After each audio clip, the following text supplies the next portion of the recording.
Alright, so for today's review, we are going to be taking a look at the TMC Hitachi Zaxis 350LC in 1 to 50th scale. This model does have Nicks Construction Diecast 35-ton bucket and thumb set on it as well. This is not how your model will come.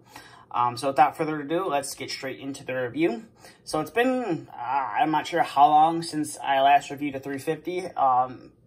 So we'll just go do a quick overview of the model. So you can see you got some nice details there on the track. You got some nice decals you see right there, some lifting point decals, some warning decals, an arrow that points forward for your sprocket. You have some simulated rollers up top there as well. And you even have a little tiny decal right there just below the cab, which is pretty nice. Now we'll get to the cab here. You do have a metal handrail outside the cab as well.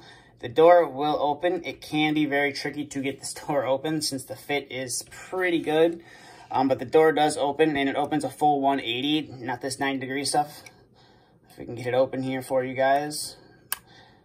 I had it, but, you know, of course, when you do a review, it doesn't want to open for you. But it does open. There we go. Right there. It will open a full 180. It does have a very nicely detailed interior. You can see all your controls and stuff are modeled very nicely. And then you do have a nice, you can get a nice view of it when you look in the front as well. And it does have this weird little light bar on top of the cab. I'm not really seeing that on too many machines here. Could be like that overseas. I'm not sure, but they have this like weird little light bar visor guard thing there. Definitely not something you would see here. And I'm not sure how well you can see this, but there is Hitachi on the back of the seat as well. And you got some more warning decals on the back of the, or on the, I should say on the side of the cab as well. And then your door closes, and it is a very tight fit, which is nice. Coming over to here, you can see you got some simulated venting for the engine and stuff. You got a metal handrail. Now, the quality control on this 350 wasn't the greatest. You can see there's some leftover residue from when they were gluing some stuff down. It's not too big of a deal, but it is kind of a disappointment. Coming to the back, you can see you got a rear view camera, some simulated lifting eyes. You got a nice Hitachi decal right there with some warning decals as well. I got a small little exhaust right there as well. And then coming over to this side, some nice metal handrails, a simulated latch right there as well. Coming to the top of the machine, you got some anti-slip texture. You got some modeled reservoirs. One of them's fuel, and I'm assuming the other one's oil. And then engine compartment does open up as well. It's on some hinges. And you get a full view of the engine, which is fairly detailed as well.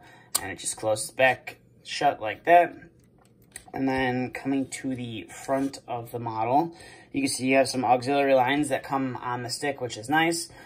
So if you wanted to plumb, you know, you wanted to run hydraulics to the thumb, or if you wanted to put a different attachment on, you could run the hydraulics to there as well. You got some nice decals, warning decals right there. So now we'll zoom out and we'll get to some of the functionality of this model. So the bucket will go all the way back to about there. I'm not sure if the cylinder will go back any farther. I don't want to really force it because I don't want to break the thumb or break the coupler or anything, but that's how far back the bucket will go. And then this is how far the bucket will curl in, which it meets up with the thumb, and they lock together, which is pretty nice. And then it will come back out as well. And this is the 6-tooth bucket. It's pretty nicely detailed. You got some nice wear plating on the back. You got nice wear plating on the side as well. Kind of hard to see with the black. But it does look nice paired up with this Hitachi. It does break up the color contrast a lot.